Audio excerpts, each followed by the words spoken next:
Assalamualaikum warahmatullahi wabarakatuh. Waalaikumsalam warahmatullahi wabarakatuh. Alhamdulillah, nahmaduhu wa nasta'inuhu wa nastaghfiruh. Wa na'udzu billahi min shururi anfusina wa min sayyiati a'malina. May yahdihillahu fala mudilla lahu wa may yudlil fala hadiya lahu. Asyhadu an la ilaha illallah wahdahu la syarika lahu wa asyhadu anna Muhammadan abduhu wa rasuluh la nabiyya ba'dahu amma ba'd. Gimana kabarnya teman-teman, Bapak, Ibu? Alhamdulillah. Kita ucapkan hamdalah sekali lagi. Alhamdulillah. Karena nikmat yang begitu banyak kita dapat, maka kita syukur bil lisan, syukur bil badan, dan tentunya juga syukur bil qulub dan hati. Baik, alhamdulillah kita berjumpa kembali dalam acara Syekh Al-Aliyah, dan kita akan lanjutkan tilawah Al-Quran. Surat apa sekarang? Al-Insyirah, halaman 115. Halaman 115. Kita perbanyak sholawat untuk Rasulullah Muhammad sallallahu alaihi wasallam yang telah sempurna mendapatkan wahyu Al-Quran, di antaranya surat Al-Insyirah, Alam Nashrah, yaitu surat Makkiyah, surat yang ke-13, surat yang turunnya urutan ke-13, dan di dalam Al-Quran diletakkan di urutan ke-93, 94 ya. Kemudian kita akan baca dulu dari surat Al-Insyirah ini yang 8 ayat. 8 ayat kita baca, lalu kita lihat tafsir yang di halaman 117 sampai 119. A'udzu billahi minasy syaithanir rajim.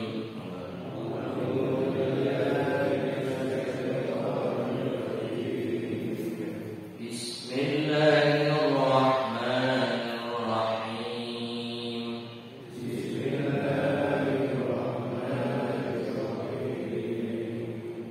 Alam nashrah laka sadrak wa wada'na 'anka wizrak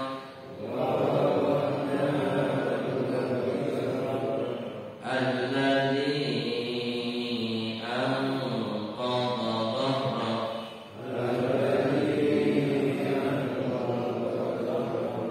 wa rafa'na laka dhikrak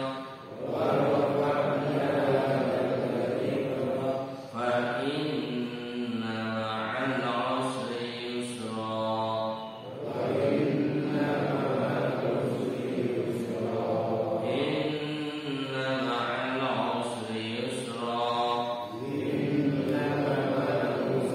yusra fa idza faragta fansab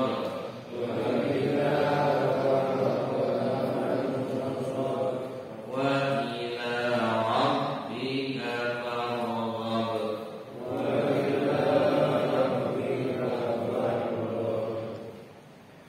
Alhamdulillah, sudah kita baca ayatnya. Mari kita baca terjemahannya ayat per ayat. Dimulai dari basmalah. Bismillahirrahmanirrahim.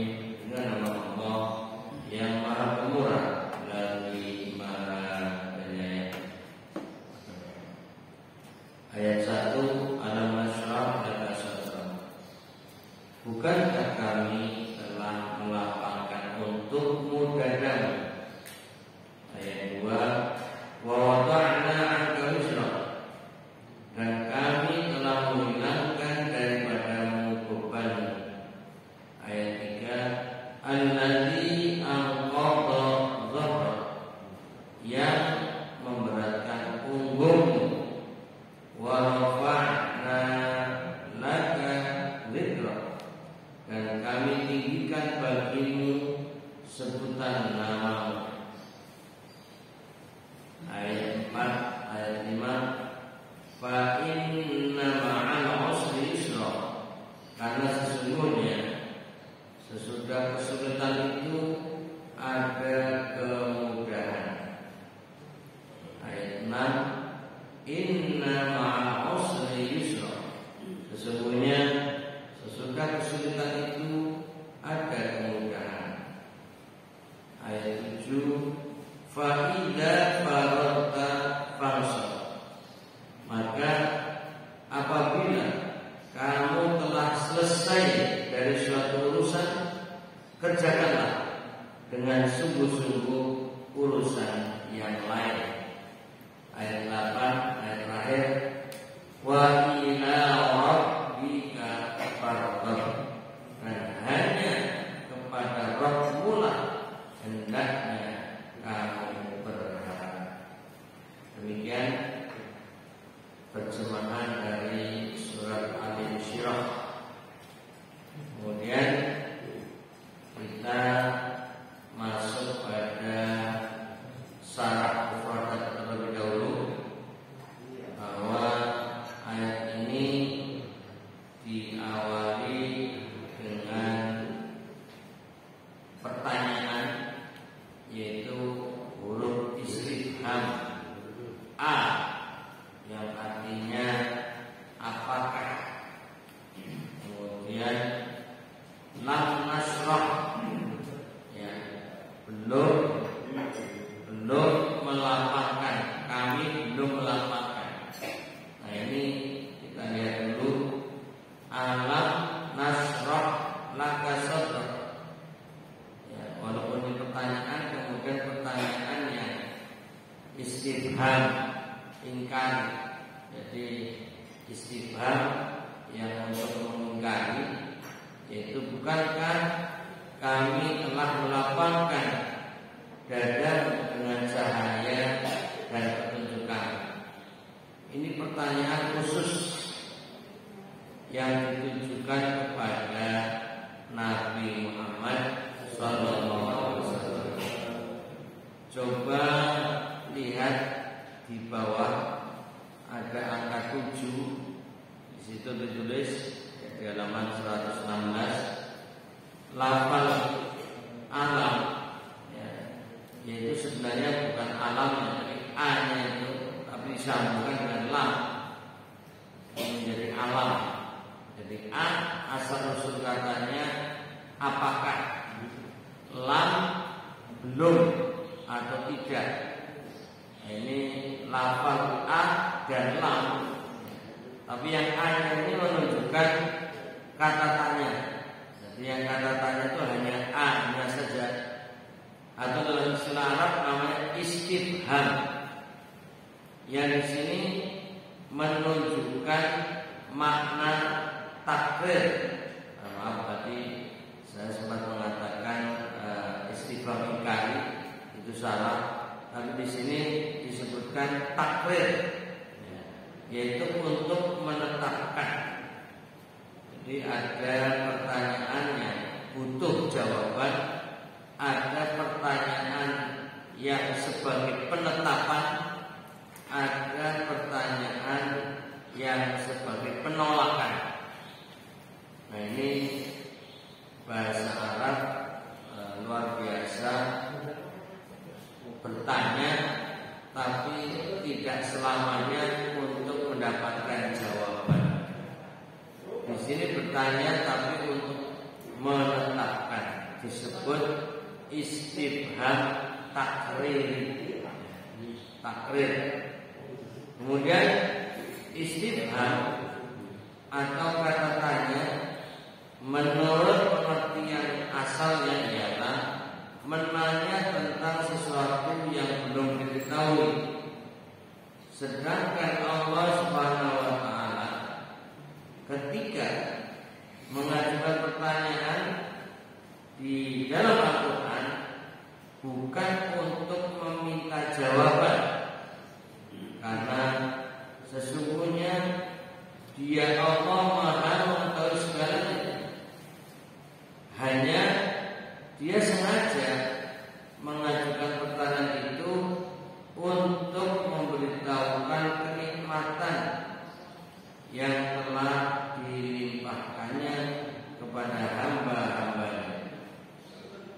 Atau Dia bertanya, sedangkan yang dimaksud olehnya ialah memberitahukan kepada hamba-hambanya. Ini adalah penjelasan singkat berkaitan dengan pertanyaan. Kemudian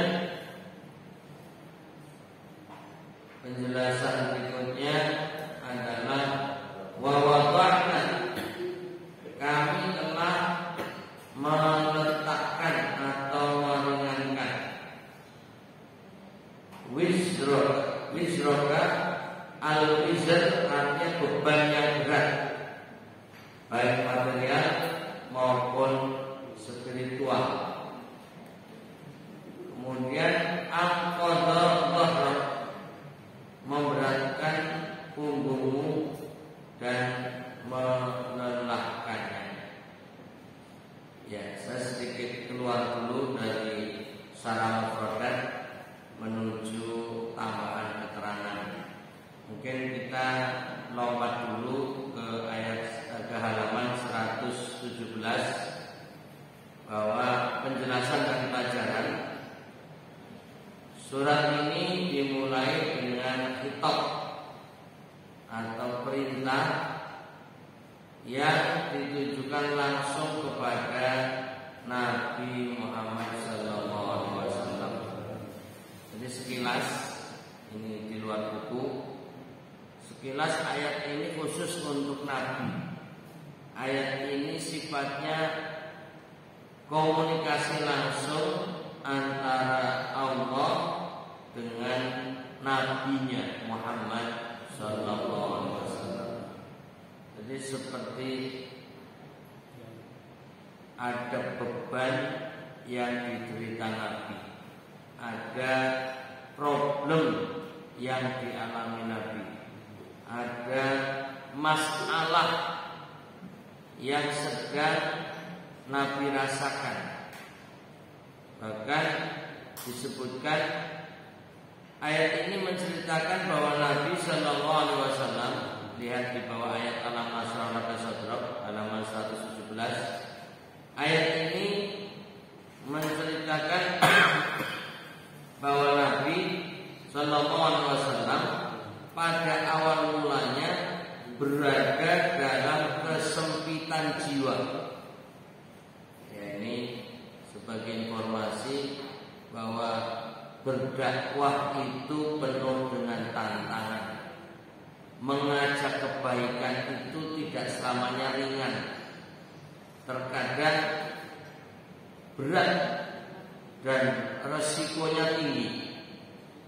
Termasuk Nabi Muhammad SAW di dalam memulai dakwah saja itu sirriyah. Dakwah sirriyah itu dakwah yang secara sembunyi-sembunyi, dan itu dilakukan selama 3 tahun.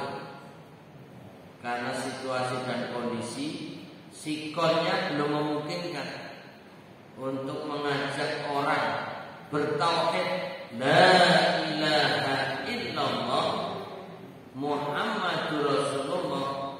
Itu masyarakatnya belum menerima, masyarakatnya menolak, masyarakatnya bahkan memusuhi ajakan tauhid dan ajakan pengakuan Muhammad sebagai Rasulullah SAW.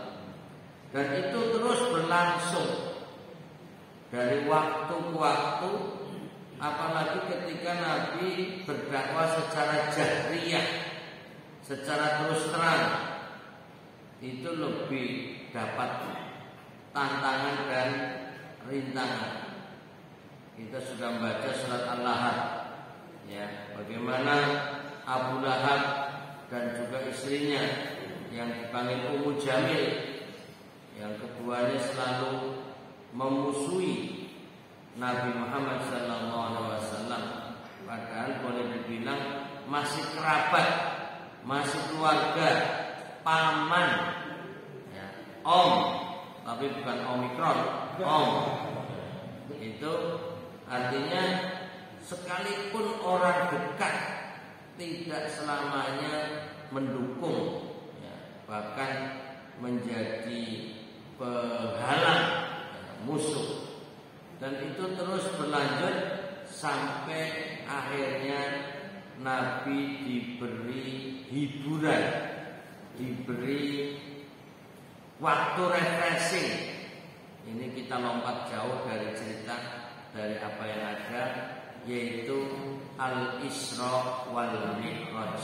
Ini kebetulan baru saja kita lihat kalender kita merah tanggal 28 Februari, itu mengisyaratkan tanggal 20, mengisyaratkan sebagai 27 Rajab, ya, yang memberi gambaran bahwa itu peristiwa memperingati Al-Isra wal Mi'rajnya Rasulullah SAW sebagai bentuk hiburan. Jadi yang namanya Isra Mi'raj itu ibaratnya refreshing. Setelah Nabi menghadapi berbagai tantangan dan rintangan, betapa banyak beban yang dia derita, dan bahkan waktu itu adalah amal huzni, tahun kesedihan. Kenapa? Karena orang yang paling dekat, benteng yang paling kuat dari berbagai sisi, yaitu Khadijah radhiyallahu anha, wafat di bulan Ramadan. Kemudian juga pamannya sekalipun tidak masuk Islam, yaitu Abu Thalib. Jadi ada paman yang mendukung, ada paman yang memusuhi. Kalau musuhnya itu Omikron, Abu Lahab. Jadi virus.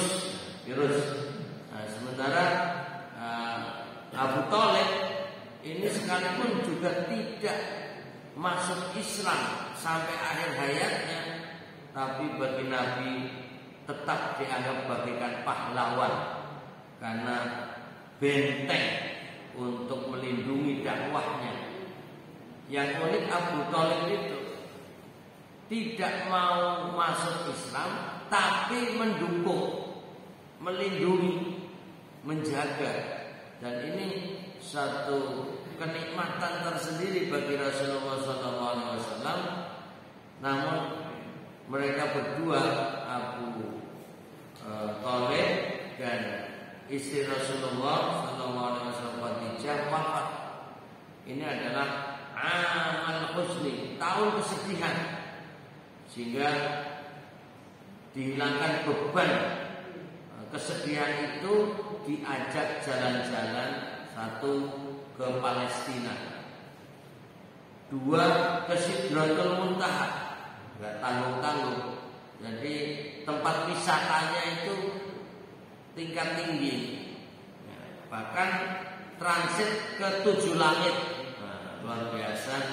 Ini adalah refreshingnya Rasulullah SAW, dan perjalanannya unik, yaitu model segitiga dari Mekah secara horizontal menuju ke Palestina terlebih dahulu, tidak langsung meluncur ke angkasa, tapi ke Palestina terlebih dahulu, Baitul Maqdis, Masjidil Aqsa.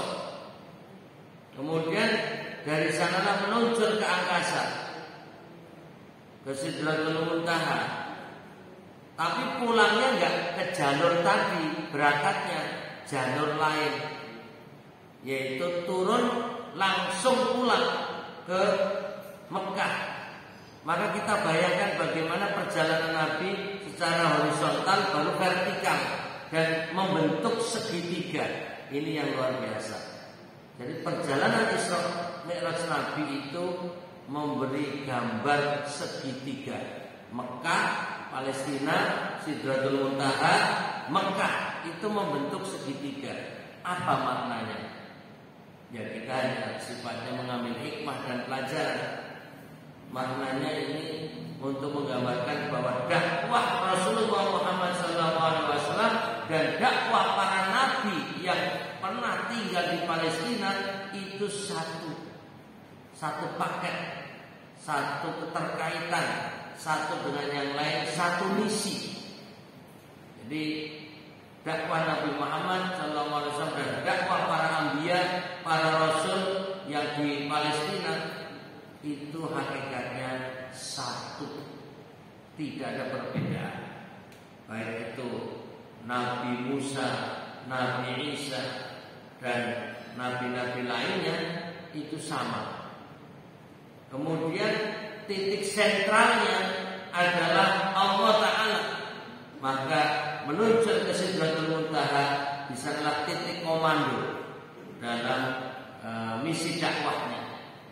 Makanya membentuk bangunan segitiga ini juga menggambarkan bangunan yang terkuat, bangunan yang hebat, pondasinya kuat, ya kemudian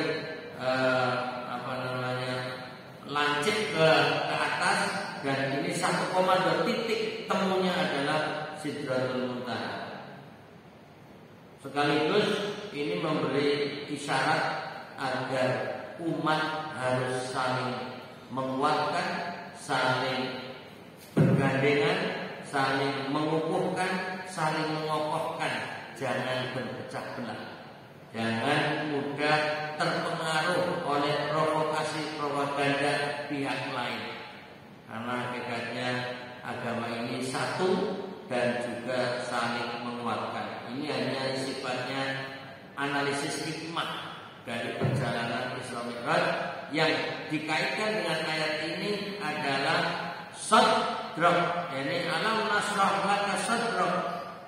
Bukankah kami telah melapangkan untuk dadamu, jadi melonggarkan. Walaupun sebenarnya ayat ini dengan ayat Isra Mi'raj tidak ada keterkaitan langsung, tapi kita hanya mengembangkan makna bahwa Nabi pernah mengalami beban mental, pernah merasakan kesempitan jiwa dalam berdakwah, maka ada waktunya Nabi diberi kelonggaran, diberi kelapangan, dan kita kait-kaitkan bahwa Nabi pernah diberi kelonggaran dengan refreshing, yaitu pergi ke berbagai tempat, satu di Palestina, dua di Sidratul Muntaha, dan bahkan setiap langit dikunjungi dan mengunjungi beberapa nabi. Itu juga memberi isyarat bahwa ada pentingnya bersilaturahim ke orang-orang yang hebat, orang-orang yang mulia, orang-orang yang terhormat, para nabi.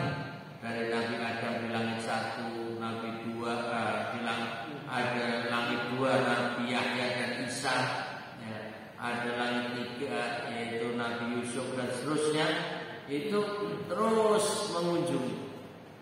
Dan yang unik, setiap langit ada pintunya. Ya, ini kita kayak bicara Isra Mi'raj dulu. Jadi bahwa setiap langit ada pintunya dan ada penjaganya. Ada penjaganya. Dan dalam satu riwayat disebutkan penjaganya dari malaikat bertanya kepada Jibril alaihissalam, "Man anta?" Siapa Anda? Kita ambil sisi hikmahnya.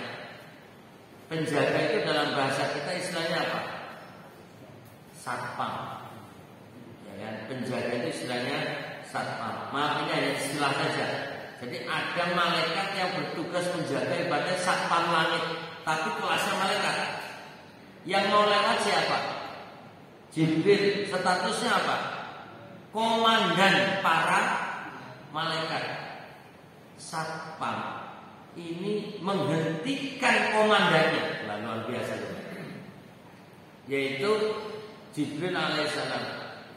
Tapi bagaimana sikap Jibril berhadapan dengan penjaga langit? Tetap tawadhu. Man anta? Siapa anda? Jibril. Tetap menjawab. Kira-kira kalau komandan sekarang sombong nggak? Hei, kamu tuh belum tahu siapa saya. Saya komandan, kamu satpam. Mikir. Nah, itu kan kira-kira begitu. Artinya kalau komandan yang sombong, kamu tuh nggak tahu kami ini komandanmu, kok malah suruh berhenti nanya pula. Nanti saya pecat kamu. Kira-kira kalau komandan dunia yang sombong. Tapi Jibril di setiap pintu langit ada penjaganya, ada satpamnya. 7 kali ditanya, man anta? Siapa anda? Dijawab Jibril. Dijawab lagi Jibril. Setiap penjaga bertanya, ini menunjukkan penjaga langit memberi isyarat disiplin dan sesuai SOP. Ini pelajaran buat satpam. Para penjaga harus disiplin. Pokoknya siapapun yang datang harus ditanya. Mau itu yang datang pejabat, mau itu hanya rakyat, mau itu komandan, mau itu anak buah, tanya dulu siapa anda, apa tujuan anda. Ini SOP-nya begitu. Ya, jadi saya juga pernah cerita sedikit ini di luar tafsir, di luar materi, hanya santai-santai dulu sambil minum dulu. Bahwa Bismillahirrahmanirrahim. Moga Bapak silakan Ibu minum.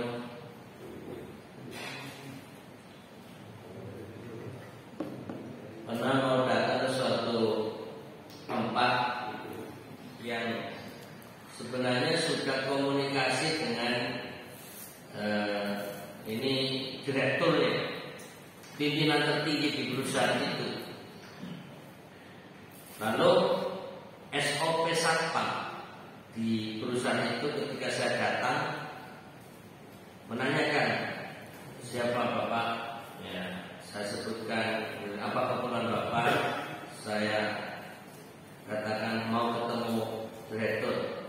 Langsung dia spontan, oh maaf nggak bisa, ini waktunya istirahat, nggak bisa ditemui.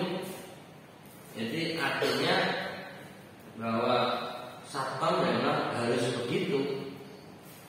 Jadi harus begitu. Pokoknya ini jadwalnya tidak bisa untuk ditemui. Dia tahu jadwalnya direktur ini tidak bisa ditemui di jam sekian. Dan itu sudah SOP. Ya saya maklum juga. Cuma kan saya merasa saya ini kan sudah janjian, kok malah ditolak satpam gitu kan. Jadi ya kalau kelas Jibril kan agak santun, saya bukan kelas Jibril ini. Jadi agak sedikit tersinggung juga. Ini satpam, saya datang diundang oleh pimpinanmu gitu kan. Tapi saya nggak ngomong. Ya pimpinanmu, kok malah saya dilarang masuk itu gimana? Tapi oh ya sudah, saya itu sebenarnya udah janjian loh. Oh nggak bisa Pak, nggak bisa. Terus datang orang yang kenal saya, oh panggilnya Ustaz, mau ketemu? Iya. Oh ya sudah, sebentar, ini tuh ustadznya, direktur. Akhirnya, oh maaf, ayo, akhirnya dipanggil. Intinya ternyata satpam itu memang bertugas untuk menjaga dan SOP-nya begitu. Begitu tahu bahwa sebenarnya saya tamunya sang direktur, dia langsung antar sambil minta maaf supaya maaf Pak ya, saya tidak bisa apa-apa. SOP gitu. Jadi artinya saya sendiri pernah mengalami seperti itu, bahwa mau ketemu pimpinan tertinggi di sebuah perusahaan itu, tapi ternyata satpamnya itu tegas. Saya puji malah satpam, Anda telah bertugas dengan baik. Karena ternyata langit dijaga oleh malaikat penjaga langit, pintunya dijaga oleh malaikat. Jibril alaihissalam pimpinan para malaikat itu di stop dulu. Nah, ini juga pelajaran. Sebagaimana pelajaran yang bisa kita ambil, ya, ini karena kaitannya dengan alam nasrah laka sadrak. Nabi diberi kelapangan, ya, dikait-kaitkan dengan refreshing, hiburan, dengan jalan-jalan. Ketika Nabi naik kendaraannya bernama Buraq, itu sampai di Palestina masih mengikat buruk di tempat yang biasa para nabi mengikat kendaraannya. Ini juga unik. Sekelas buruk masih diikat, ya kan? Padahal buruk dabatun hewan tunggangan yang nurut, ya, manut, nggak mungkin lari, tapi tetap diikat. Ini juga sebuah pelajaran bahwa Nabi mengajari kepada umatnya harus selalu satu, parkir di tempat yang tepat. Ya kan, itu karena mengikat di tempat yang biasa para nabi mengikat hewan. Dua, harus tawakal. Ya, walaupun sekelas buruk itu tetap diikat. Artinya kalau kita naik motor tetap dikunci di tempat parkir, harus, ya, mobil juga dikunci. Artinya ini untuk tawakal, usaha dulu, baru kita pasrah. Artinya kalau kemudian terjadi hilang, ya, kalau hewan tadi lepas tapi sudah diikat, itu namanya sudah tawakal. Tapi kalau yang nggak mau mengikat hewannya, nggak mau mengunci motornya, nggak mau mengunci mobilnya, itu namanya tawakul. Makanya saya bahasa Jawa wakul. Wakul itu hanya, ya, berharap sesuatu tanpa usaha. Ya, kalau kemudian hilang, ya, kalau wakul nggak terisi, itu jangan disalahkan, karena itu hanya berharap tanpa usaha. Ya, ini kembali kepada pelajaran kita alam nasrah laka sadrak. Ya, bahwa ayat ini menceritakan bahwa Nabi Shallallahu Alaihi Wasallam pada awal mulanya berada dalam kesulitan jiwa. Hal ini ada kalanya karena beban dakwah, ada kalanya karena kaumnya berpaling dari Islam, dan karena perlakuan yang menyakitkan dari orang-orang bodoh kaumnya, dan ada kalanya karena perasaan bingung yang mencekamnya sebelum wahyu diturunkan. Allah Subhanahu wa taala berfirman kepada nabinya, kami telah melapangkan dadamu hingga kamu dapat menanggung tugas kenabian, sebagaimana kami pun telah melapangkannya dengan hidayah, iman, dan hikmah serta pengetahuan yang telah kami bekalkan di dalam dirimu. Ini kalimat-kalimat terakhir, bahwa di antara hal yang melapangkan dada Nabi ada hidayah. Ya, kalau bahasa nama orang itu masih hidayah, gitu. Jadi kalau perempuan ini hidayah, kalau laki-laki pakai T hidayah, karena maknanya sama, ya. Artinya petunjuk. Kemudian iman, ini satu hal yang melapangkan. Kemudian hikmah, ini tadi betapa orang perlu mendapatkan hikmah dari sesuatu. Termasuk tadi perjalanan Isra Mi'raj harus kita maknai dengan penuh hikmah. Tidak sekedar cerita berulang, bukan sekedar dongeng masa lalu, bukan hanya perjalanan formalitas, tapi banyak hikmah yang bisa diambil sebagai pelajaran dalam Isra dan Mi'raj. Termasuk kita membaca ayat Al-Quran, sambil kita juga membaca sisi tafsirnya, tapi kadang kita bisa mengambil hikmah-hikmah yang terkandung di dalamnya. Termasuk di dalam ayat berikutnya, wa wada'na 'anka wizrak alladzi anqadha dhahrak, dan kami telah menghilangkan darimu bebanmu yang memberatkan punggungmu. Kami telah meletakkan dan meringankan beban berat yang selama ini mengumpulmu, yaitu beban menyampaikan dakwah Islam.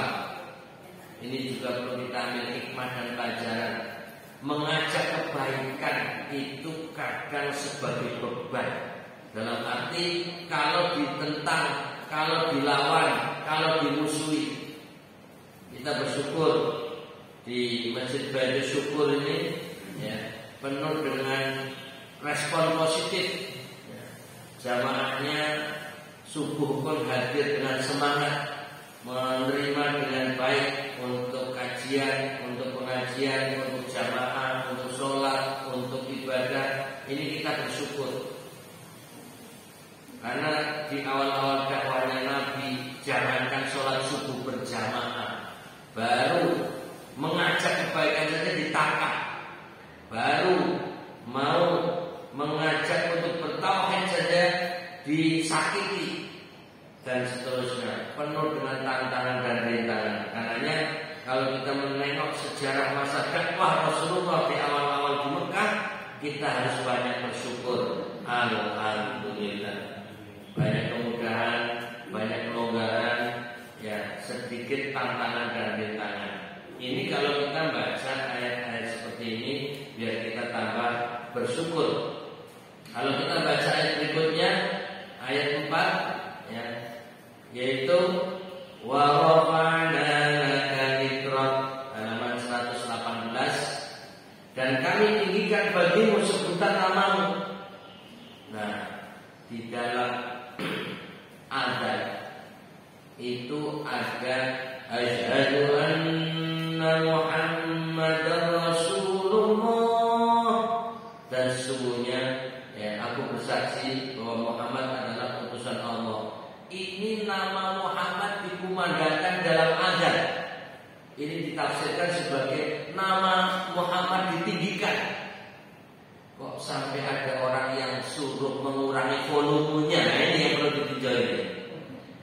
Ada azan suruh diatur, ya, biar tidak terlalu keras, tidak terlalu tinggi, dianggap mengganggu orang-orang sekitarnya.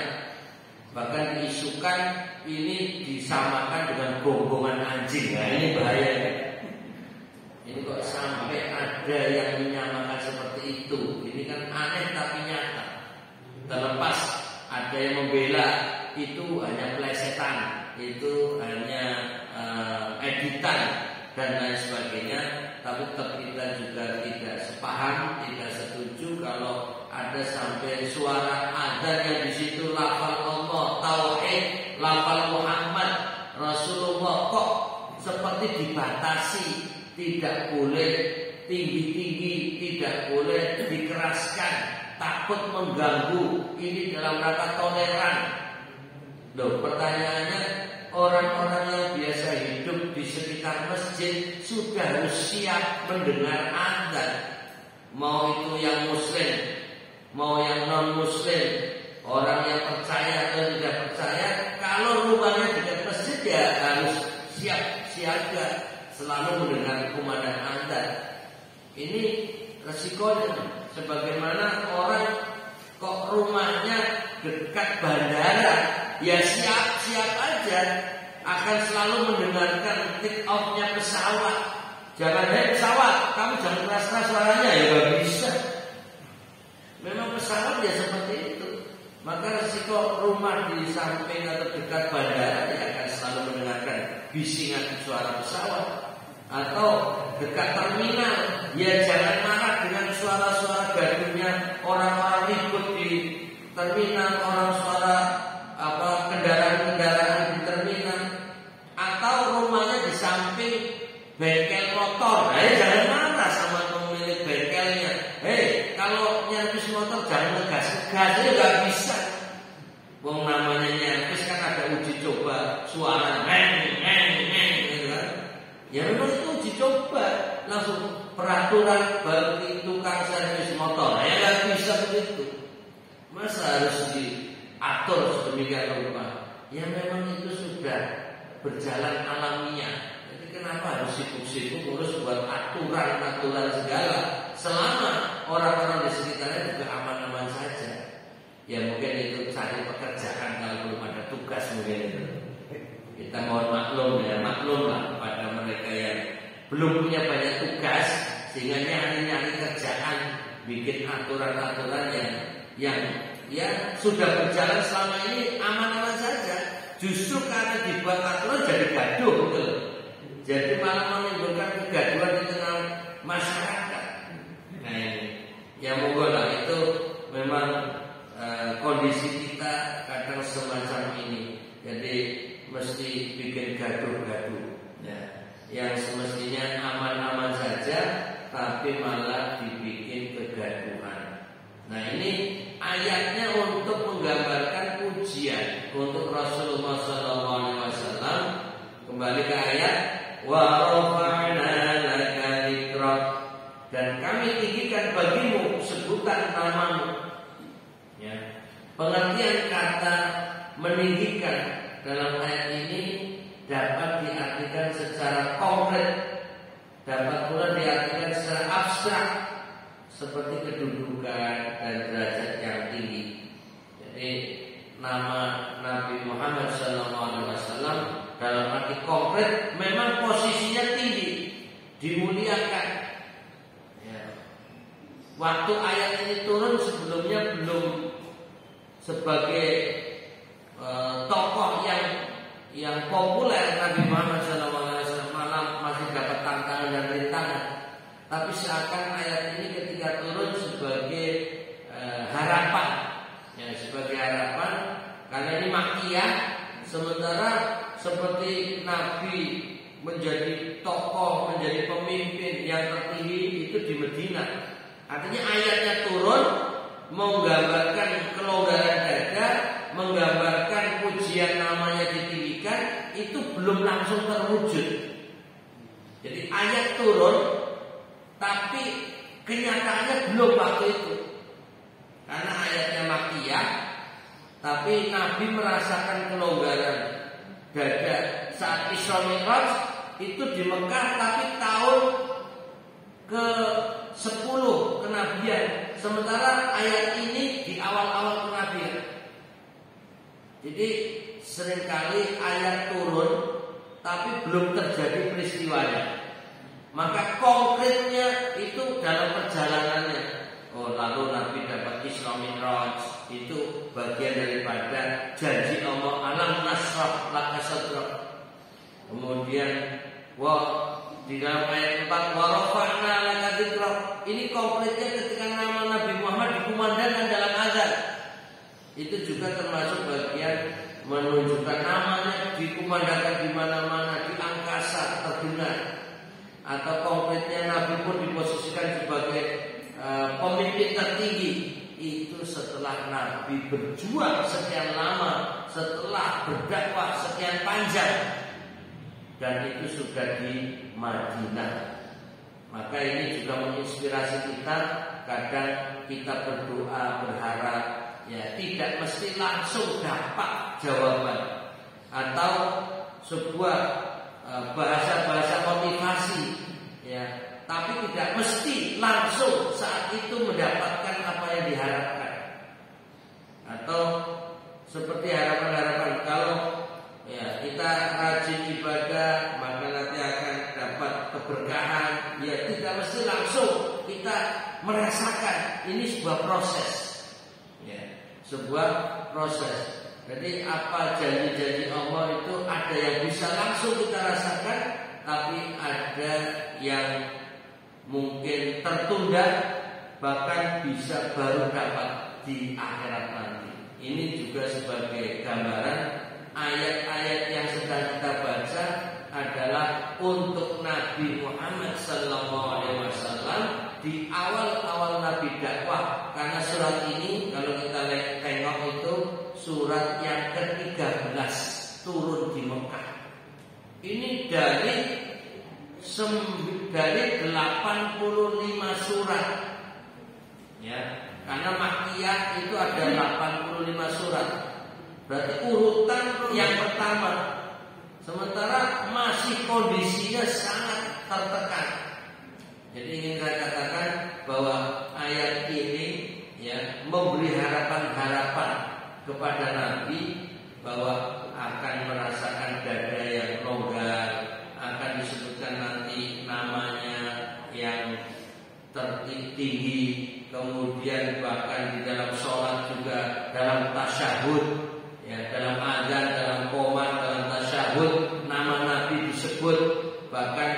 kita pun selalu memberi sholawat ketika menyebut nama Nabi Muhammad, kita ucapkan Sallallahu Alaihi Wasallam. Ini hal-hal yang menunjukkan warofakna laka dzikrak. Janji Allah sudah terbukti saat ini. Tapi waktu ayat ini turun belum merasakan itu. Kemudian pada ayat selanjutnya ayat 5, ayat 6 ini juga sebagai motivasi.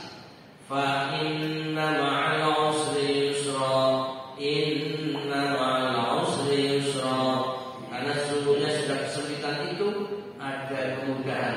Sesungguhnya sesudah kesulitan itu ada kemudahan.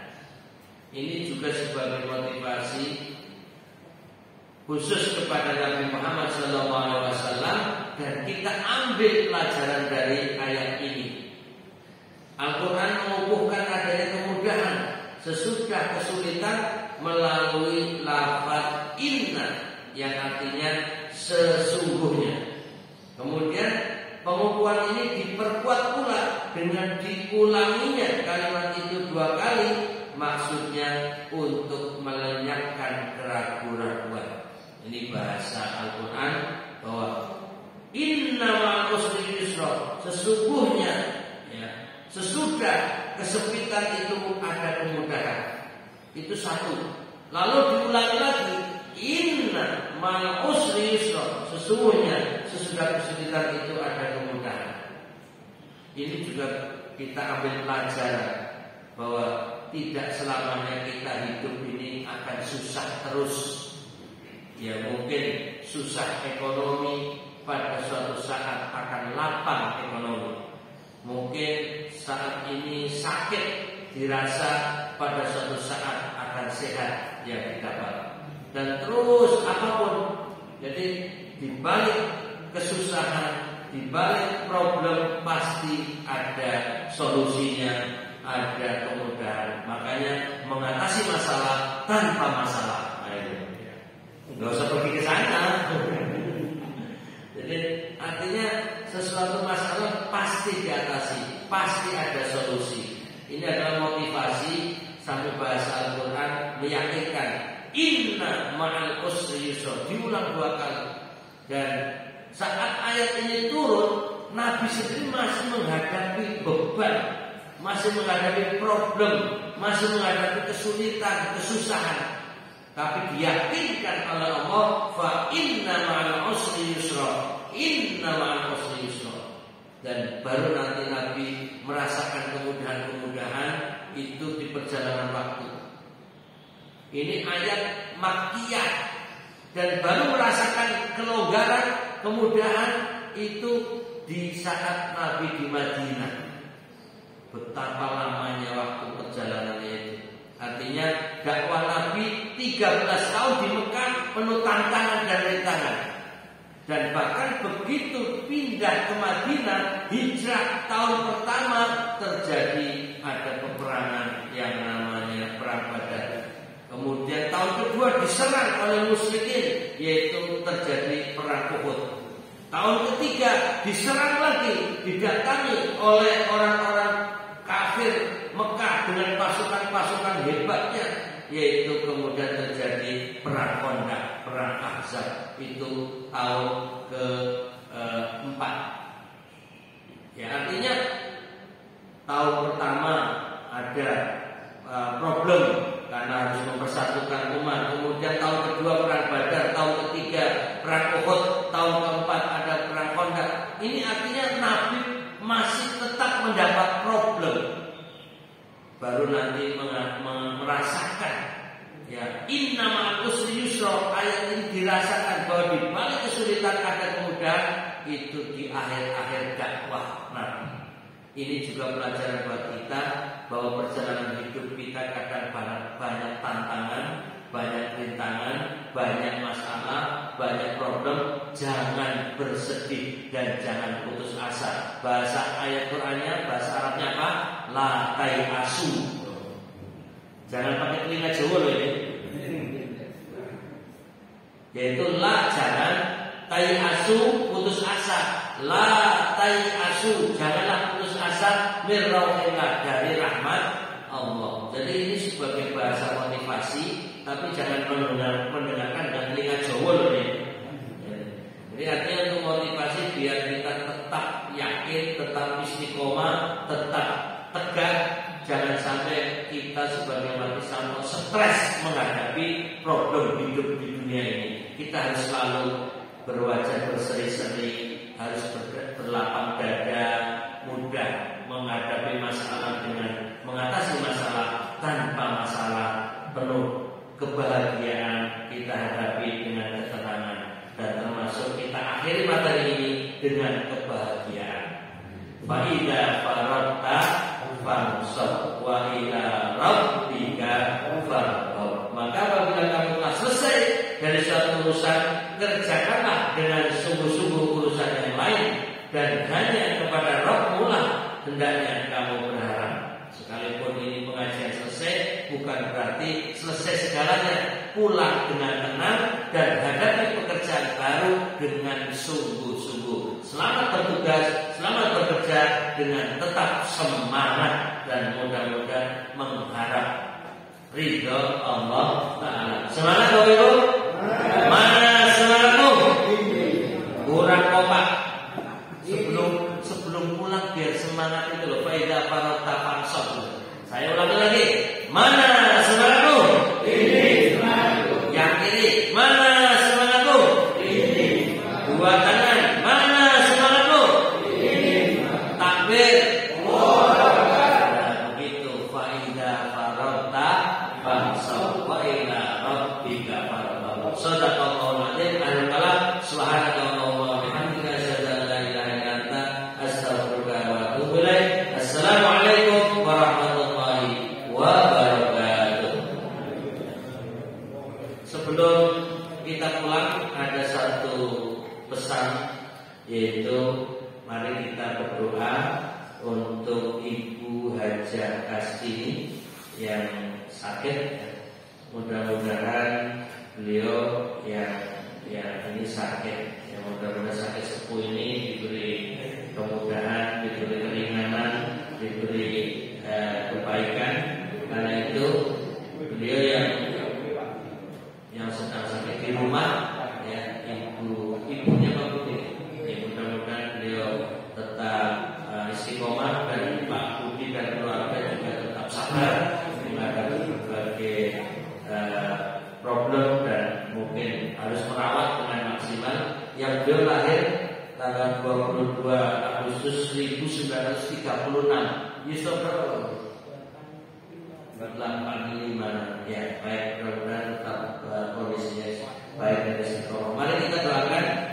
Bismillahirrahmanirrahim. Allahumma Rabban nas adhibil ba'sa Ishfi Ibu Hajah Kastini wa antas syafi la shifaa illa shifauka shifaan la yughadiru saqama tahuran insyaallah. Amin. Al-Fatihah.